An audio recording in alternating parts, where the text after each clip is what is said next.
Olá, eu me chamo Júlia, faço parte do curso de graduação em Engenharia Agronômica ministrado pela Universidade Federal do Vale do São Francisco, no campus Ciências Agrárias, no município de Petrolina, Pernambuco. E junto com os meus colegas de turma, Bruna Santana de Mello e Galdino Carvalho da Silva Filho, iremos falar sobre o anel vermelho do coqueiro. Bom, nós iremos fazer uma breve introdução falando sobre a importância da coqueicultura no Brasil, retratando também a sua importância no Vale do São Francisco e falando um pouco sobre a importância da doença na cultura aqui na nossa região. Logo em seguida, iremos tratar sobre o patógeno, falando sobre seus sintomas, diagnose e estruturas, formas de contaminação e dispersão e também as condições que o favorecem. Logo depois, iremos falar sobre os métodos de controle, fazendo algumas considerações iniciais, mostrando como é feito o monitoramento das plantas infectadas pelos insetos vetores, falar sobre a redução da fonte de inóculo, também comentar sobre o controle de insetos vetores e quais são as medidas de manejo adequadas para a doença. Bom, hoje o Brasil ocupa a 4ª posição no ranking de produção de coco na nossa região. Ele é líder na produção de coco verde, principalmente destinado para o consumo in natura. Como o coco é uma frutífera de clima tropical, ele vai se adaptar em quase todas as regiões do Brasil, tendo destaque para a região Nordeste, que é o principal produtor de coco, com cerca de 70% da sua área produtiva, e onde a região Sul se encontra com a menor expressão da produção dessa cultura. Lembrando que a região Nordeste ela possui um grande destaque para os estados da Bahia, seguido por Ceará, também Sergipe e Pernambuco. Na região do submédio do Vale do São Francisco, o cultivo de coco ele vem ganhando grande destaque, sendo que atualmente ele é considerado a 3ª atividade agrícola que possui maior importância no município de Petrolina, Pernambuco, onde essa produção ela também está destinada principalmente para o consumo in natura. Referente às áreas de cultivo aqui na região, nós temos os perímetros irrigados Nilo Coelho, que são locais e propriedades onde são produzidos várias culturas, entre elas a coqueicultura, que ocupa 11,2% desse espaço, e já os outros 88,8% são ocupados por outras culturas de grande destaque na nossa região. Entre as variedades que se destacam aqui na produção de coco na região do submédio do Vale do São Francisco, nós temos a variedade Ana Verde, que ocupa cerca de 90% das áreas de produção de coco.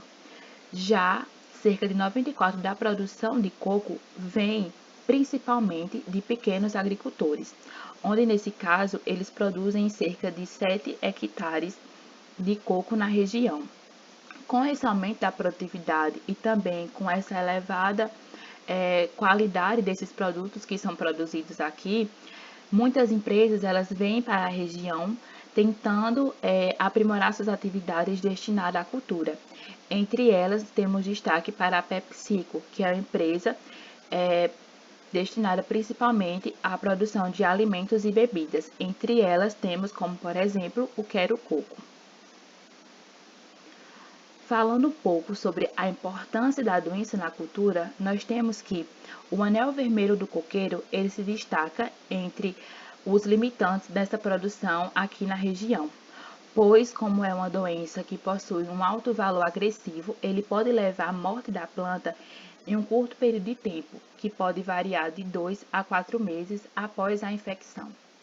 Essa doença ela é causada pelo nematóide Bucephalenchus coccophyllus, onde a sua forma de dispersão ocorre através de um coleóptera denominado Rhicophorus palmarum, conhecido como broca do olho do coqueiro.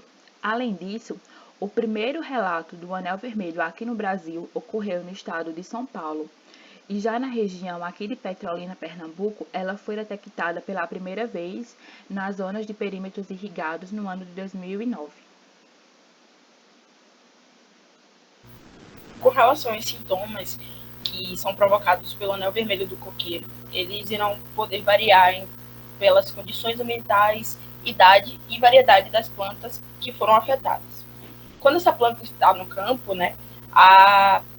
Os sintomas eles irão aparecer geralmente em uma planta adulta, a gente pode dizer logo após a formação do estirpe, e esses sintomas irão aparecer na folha, no qual ela irá adquirir uma coloração de amarelo-ouro. A contaminação acontecerá da seguinte forma: será da ponta da folha até a base do estirpe, no qual irá ter essa necrose até chegar a um ponto em que a folha ela não irá mais se sustentar e, consecutivamente, irá se quebrar. Em uma fase avançada dessa doença, ela pode atingir a copa da planta também, no qual ela irá também adquirir uma coloração amarelo-ouro, onde terá apenas um tufo de folhas verdes no meio. Então, como essa copa ela já foi atingida, ela chegará a um ponto que não irá mais se sustentar e acabar por se quebrar. O sintoma mais característico dessa doença é o anel vermelho, no qual é o que dá o nome à doença. A localização desse anel vermelho irá depender muito de como ocorreu essa contaminação. No caso, se a contaminação ocorreu pelo nematóide, o anel ele irá ser localizado um pouco mais abaixo do caule. Se essa contaminação ocorreu por conta do vetor, esse anel ele irá se localizar um pouco mais acima. Esse anel ele irá possuir essa coloração avermelhada por conta de distúrbios metabólicos que serão provocados pelo nematóide quando ele atingir os tecidos da planta. No caso, ele irá provocar esses distúrbios metabólicos, irá gerar uma maior produção de gás carbônico, que irá causar distúrbios no complexos enzimáticos da planta, e isso fará com que tenha uma produção maior de antocianina, que é um pigmento que dará coloração avermelhadas a frutos e às folhas. Essa coloração do anel irá variar muito de variedade para variedade, podendo ser um pouco mais avermelhado e um pouco menos avermelhado. Geralmente, essa doença ela irá atingir coqueiros que estejam numa faixa de idade de 3 a 10 anos. Porém, existirão algumas exceções que coqueiros poderão ser atingidos quando tiverem idades mais avançadas. O patógeno que provoca essa doença, ele é um nematóide, né? Ele é um parasita obrigatório. No caso, ele só irá conseguir sobreviver se ele tiver em contato com algum hospedeiro. Ele vai possuir 5 estágios, sendo um de ovo e os outros 4 juvenis. O seu estágio mais infectivo vai ser o J3, né, o juvenil 3. Esses nematóides, eles irão possuir um corpo fino e comprido. As fêmeas, elas terão o corpo, né, o seu diâmetro fino e comprido, mas quando se aproximar da parte bucal, irá ter um estrangulamento nesse diâmetro. Já o nematóide masculino, ele terá uma curvatura no seu corpo. Esse nematóide, no seu corpo, ele irá possuir algumas estrias, né, finas e transversais. Elas são poucos visíveis, né, a partir da visualização, porém, ela estará assim presente no corpo dos nematóides. Com relação à contaminação e à dispersão, a contaminação, né, a penetração do nematóide, ela irá ocorrer na planta a partir de alguns ferimentos. Se ela tiver algum tipo de ferimento, o nematóide ele irá entrar nos tecidos da planta. Ele irá entrar nos tecidos do xilema.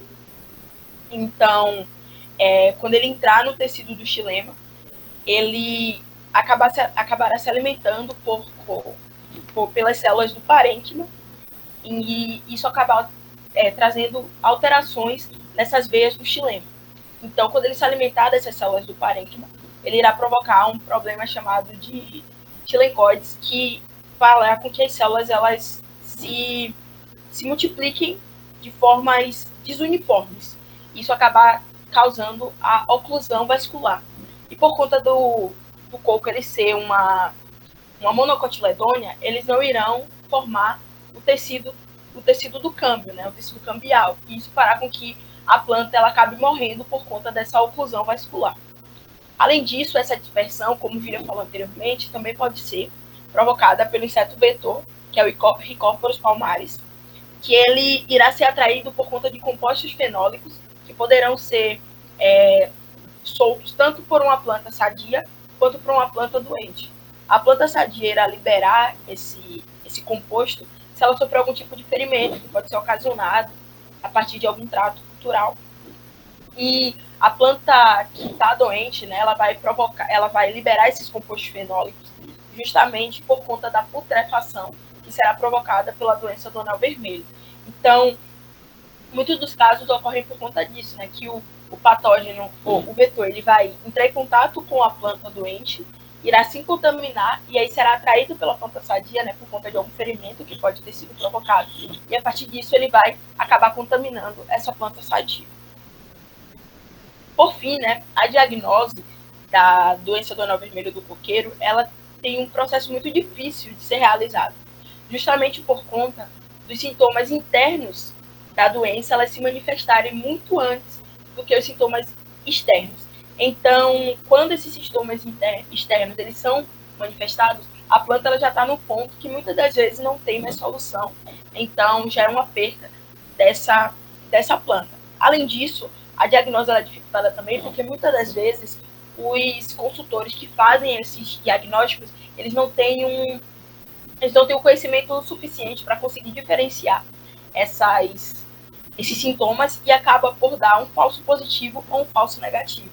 Justamente porque os sintomas do anel vermelho do coqueiro, ele muitas das vezes pode ser confundido com sintomas de déficit hídrico ou de seca.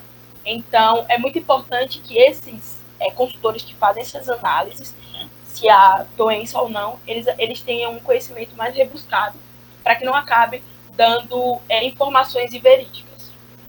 Com relação às condições favoráveis, houveram alguns estudos que foram produzidos por Schwillig e Dieter, que eles concluíram que a maior incidência da contaminação da doença do anel vermelho do coqueiro ocorreu em épocas de baixa precipitação, no qual eles perceberam que houve uma correlação negativa entre o pico da contaminação e a precipitação. No caso, as plantas que foram contaminadas nos meses de baixa precipitação corresponderam a 9,7% das plantas, e nos meses que tiveram muita chuva, foram apenas 3% da quantificação das plantas que foram contaminadas. Bom, antes de iniciar a parte desse, nós podemos fazer uma recapitulação e algumas considerações. As plantas que geralmente sofrem uma doença, elas têm de 6 a 10 anos de idade, só que podem ocorrer outros casos. Os insetos adultos eles são atraídos por compostos semioquímicos, como os fenóis, exalados pelas feridas causadas durante alguns casos culturais. Os bicudos eles também podem ser atraídos para os estipes e folhas infectadas pelos chapelencos, e a prevenção ela acaba sendo a medida de manejo que deve ser realizada para controlar o agente causal do anel vermelho do coqueiro. Então, de posse dessas informações, para poder realizar o manejo, o monitoramento é imprescindível. A gente deve acompanhar e quantificar a flutuação populacional de plantas infectadas dos insetos pragas nas plantações. E aí, vendo a partir dessa quantificação, vai se buscar o momento ideal para o controle e o local que deve ser controlado. E é importante saber que o controle desses insetos praga ele deve ser realizado quando esses insetos atingem um nível de controle. E jamais deve ser deixado para controlar quando os insetos atingiram um nível de dano econômico, né, que já está causando perdas para o produtor em relação à própria cultura.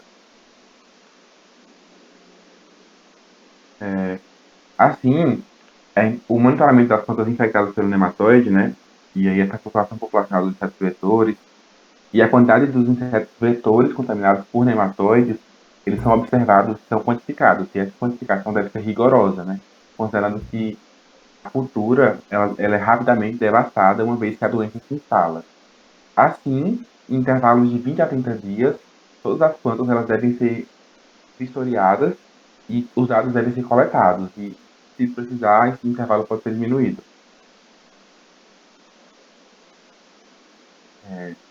Não há cura para plantas com anel vermelho. E buscando, inclusive, em locais como o próprio agrofite, nós procuramos nematicidas, não encontramos nenhum tipo de nematicida para a cultura. E no caso de inseticidas, os únicos compostos, né, no geral, foram provenientes do NIM, né, da azadiraquina, mas para a cultura, conforme a literatura demonstra, há poucas pesquisas que atestam a eficácia, né? Então, outros métodos têm sendo testados e obtendo sucesso. Uma coisa que é importante saber e influi diretamente na contaminação, né, é a questão das hospedeiras infectadas, né?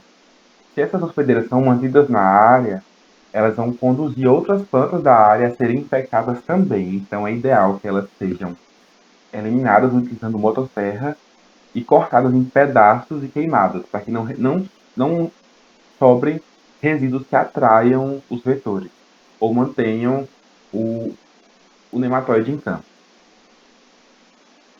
Além disso, né, outras formas de controle, nós temos o controle cultural, né, que é justamente essa eliminação das plantas mortas e evitar qualquer forma de ferimento na planta. Então, o trato ele deve ser bem cuidadoso para que as plantas elas não adoeçam e para que essa superfície da planta não fique exposta e não seja atrativa para os organismos.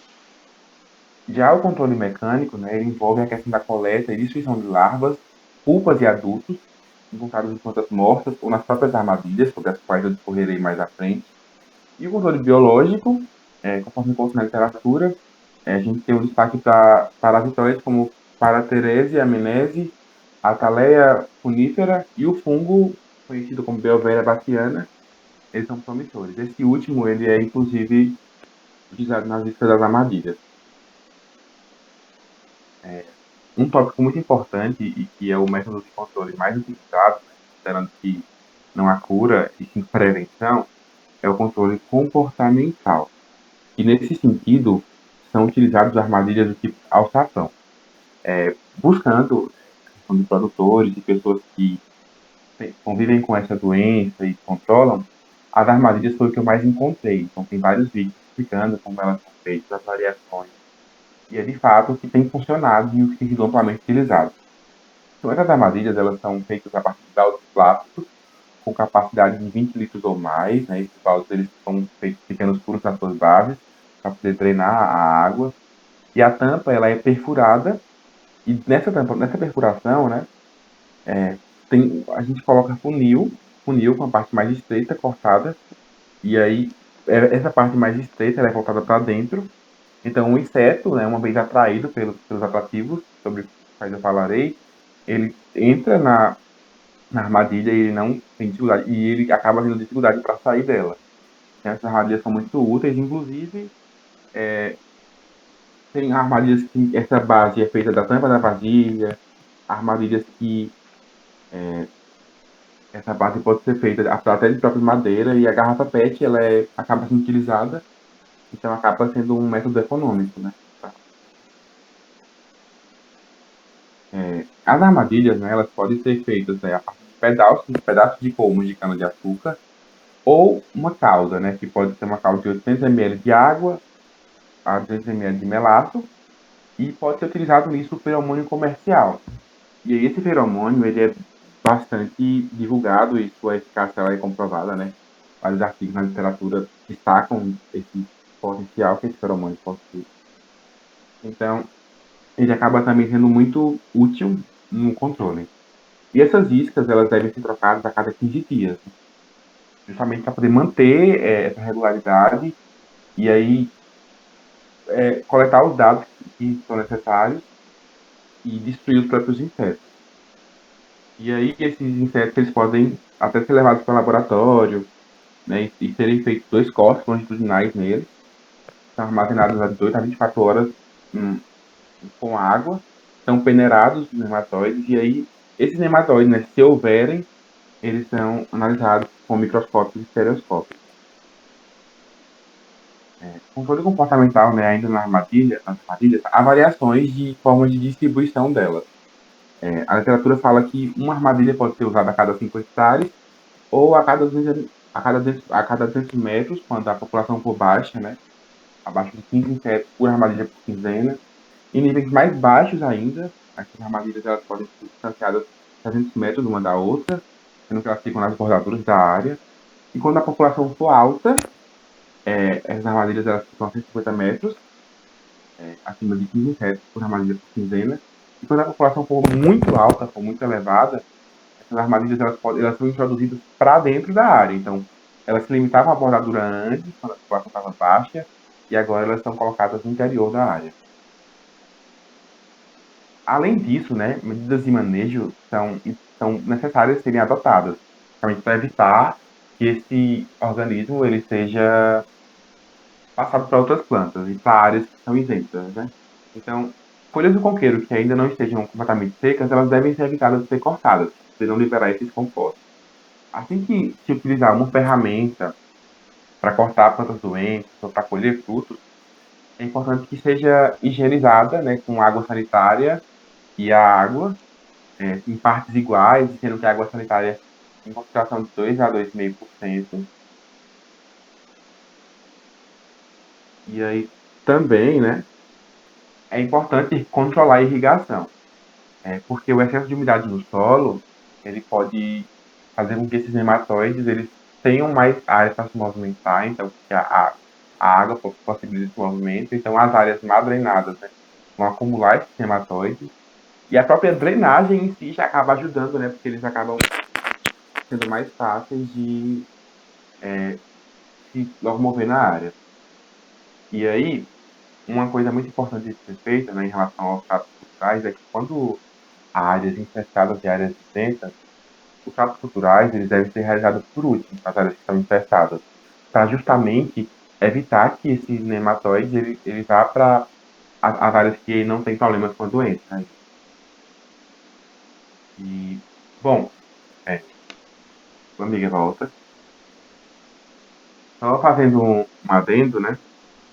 Em estudos para nossa região, com relação a esse próprio nematóide, né, em delineamento da área, em coletas realizadas aqui, o nematóide ele foi analisado e o inseto coletado, e nenhum desses insetos coletados durante essas análises foi observada a presença do Staphylococcus aureus. Então, nesse caso, né, o que constatou-se foi que a dispersão ela não foi ocasionada pela broca, o que justamente evidencia a necessidade dessas medidas de manejo serem adotadas e serem amplamente divulgadas, né, considerando que não só a broca ela ajuda na dispersão, mas os outros tratos culturais também acabam corroborando para isso. Bom, pessoal, esse foi o nosso trabalho. Estou esperando que vocês tenham compreendido. Muito obrigado.